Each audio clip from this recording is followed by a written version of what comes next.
নমস্কার দর্শক বন্ধুরা, বিয়ন্ড স্পোর্টসে স্বাগত। গতকাল থেকেই ইস্টবেঙ্গল সমর্থকদের জন্য দুটো ট্রান্সফার নিউজ কিন্তু প্রায় নিশ্চিত হয়ে গেছে। আপনারা ইতিমধ্যে সব জায়গাতেই খবর পড়ে পেয়েছেন। দুজন ফুটবলার, প্রথমত স্ট্রাইকার পজিশনের জন্য একজন ফুটবলারের বিষয়ে কথা বলা হচ্ছিল যে তাকে নেওয়া হবে। তিনটে নাম মূলত সামনে এসেছিলো।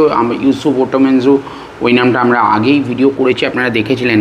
তবে যেটা শোনা যাচ্ছে যে ইউসুফ তিনি কিন্তু শেষ পর্যন্ত যে দলে ছিলেন তার নিজস্ব সেই দলেই থেকে যাওয়ার সিদ্ধান্তই নিতে চলেছেন। এছাড়াও আর একজন ফুটবলারকে নিয়েও কথা হয়েছিল, কিন্তু তারও আসার সম্ভাবনা নেই বললেই চলে। এবং শেষ পর্যন্ত যে নামটা শিলমোহর পড়তে চলেছে 30 বছর বয়সী Moroccan footballer Hamid Ahadad Moroccan footballer. এই মরক্কান কানেকশান আইএসএলে কিন্তু যথেষ্ট সফলতা পেয়েছে। যদি আপনারা দেখেন, আহমেদ জাহু থেকে নোয়া সাদুই থেকে শুরু করে গত মৌসুমে আসা আলাদিন আজেরাই একটা চমকপ্রদ পারফরমেন্স করেছেন।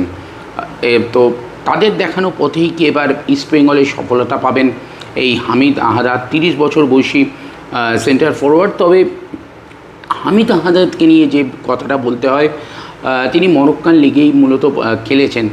তার জীবনটা শুধুমাত্র একটা মৌসুম যেটা দেখা যাচ্ছে যে ইজিপ্টের প্রথম ডিভিশনে খেলেছেন। মরক্কান প্রিমিয়ার লিগে খেললেও গত দুটো মরশুম ফর্মের দিক দিয়ে বিচার করলে কিন্তু তিনি সেভাবে ছিলেন না। গত মরশুমে যেটা দেখা যাচ্ছে যে 17টা ম্যাচে বোটোলা, যেটা প্রো লিগ হয় সেটাতে 17টা ম্যাচে তার কিন্তু 3টে মাত্র গোল আছে এবং 3টে অ্যাসিস্ট আছে।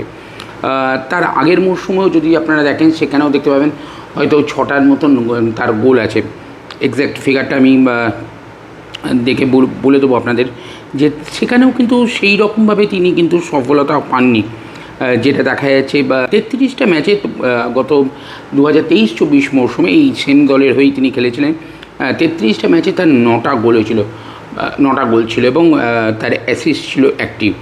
যে বিষয়টা আমি আলোচনা করছি, ইনি কিন্তু যে আউট অ্যান্ড আউট একজন স্ট্রাইকার, সেই পজিশনে যে ইস্টবেঙ্গল ভাবছে না শুধুমাত্র একজন স্ট্রাইকার নয়, সেটা কিন্তু তার স্ট্যাট দেখলেই মোটামুটি এবং তার প্রোফাইল দেখলে বোঝা যাচ্ছে।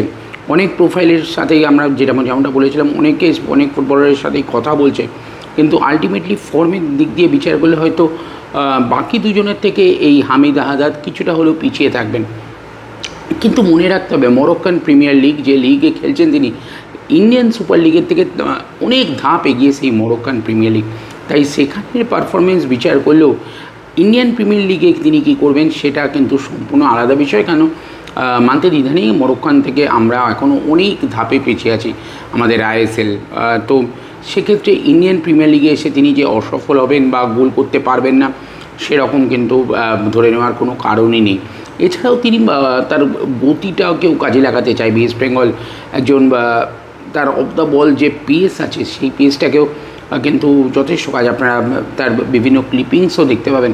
অসাধারণ কিছু মুহূর্ত আছে তেমনি। তবে এবার দেখার বিষয়, ভারতীয় ভূমিতে এসে তিনি কীভাবে মানিয়ে নেন। তার পূর্বসূরীরা যেমন ছিলেন, আলাদিন আজেরাই যেমনটা বললাম, এছাড়াও ছিলেন আহমেদ জাহু, নোয়া সাদুই, তাদের মতন ভারতে এসে নিজের দেশের নাম উজ্জ্বল করতে পারেন কিনা, সেটাতে কিন্তু দেখার বিষয়। এবং এই আহাদাদ কিন্তু নিশ্চিত হয়ে গেছে, এটা বলাই চলে। হামিদ আহাদাদ 30 বছর বয়সী, নিশ্চিত হয়ে গেছে ইস্টবেঙ্গলে, এটুকুনি বলাই চলে। তবে আজকাল কাগজ সূত্রে যে আরও একটি নাম উঠে আসছে, আর্জেন্টাইন 26 বছর বয়সী ডিফেন্ডার কেভিন সিবিলে। ইভানকে নিয়ে আপনারা অনেক কথা চললেও কিন্তু আলটিমেটলি ইস্টবেঙ্গল বুঝে গেছে যে ইভান হবে না। তো সেক্ষেত্রে Kevin সিবিলে, Argentine footballer, Spanish 3rd টায়ারে খেলেন, এর আগে স্প্যানিশ 2nd ডিভিশনে খেলার অভিজ্ঞতা আছে। ডিফেন্ডার হলেও তার গোল করার একটা প্রবণতা আছে এবং গত মরশুমেও তার ডিফেন্ডার হয়েও 3টে গোল করেছেন। তাই গোল করতেও তিনি সক্ষম এবং একজন দীর্ঘকায়ী ডিফেন্ডার বলা চলে। এবং 26 বছর বয়স, সেটাও কিন্তু একটা বড় ফ্যাক্টর। কারণ আমরা যদি গতবারের ইস্টবেঙ্গলের যে ডিফেন্সের যে বয়সটা দেখেছেন, অর্থাৎ হেক্টর ইউসে, তাদের ওই ডিফেন্ডারের বয়সটা একটা কিন্তু বড় ফ্যাক্টর হয়ে দাঁড়িয়েছে আলটিমেটলি। সেক্ষেত্রে একজন মাত্র 26 বছর বয়সী ফুটবলার কিন্তু অত্যন্ত দলের পক্ষে গুরুত্বপূর্ণ হয়ে উঠতে পারেন এবং গেম চেঞ্জিং হয়ে উঠতে পারেন কিনা সেটা কিন্তু দেখার বিষয়। আর্জেন্টাইন ফুটবলার এর আগে অনেক আমরা দেখেছি, খুব বেশি না হলেও বেশ কিছু ফুটবলারকে দেখেছি যারা কিন্তু ভারতের মাঠে আই লিগে এসেও সফল হয়েছেন। দেখার বিষয়ে এই কেভিন সিভিলে তিনি নিজেকে কিভাবে মেলে ধরতে পারেন, সমর্থকরা কিভাবে দেখছেন এই হামিদ আহাদের কথা বলুন বা এই কেভিন সিভিলে, যারও ঝলক অনেক কিছু দেখা যাচ্ছে, আপনারা দেখতে পাবেন ইউটিউবে বিভিন্ন লিঙ্ক আছে। তো সেখানে এই দুই ফুটবলারকে নিয়ে ইস্টবেঙ্গল সমর্থকরা কী মনে করছেন অবশ্যই কমেন্ট করে জানাবেন। আর ভিডিওটা ভালো লাগলে অবশ্যই লাইক, শেয়ার এবং সাবস্ক্রাইব করবেন বিয়ন্ড স্পোর্টসকে। আজকের মতন টাটা।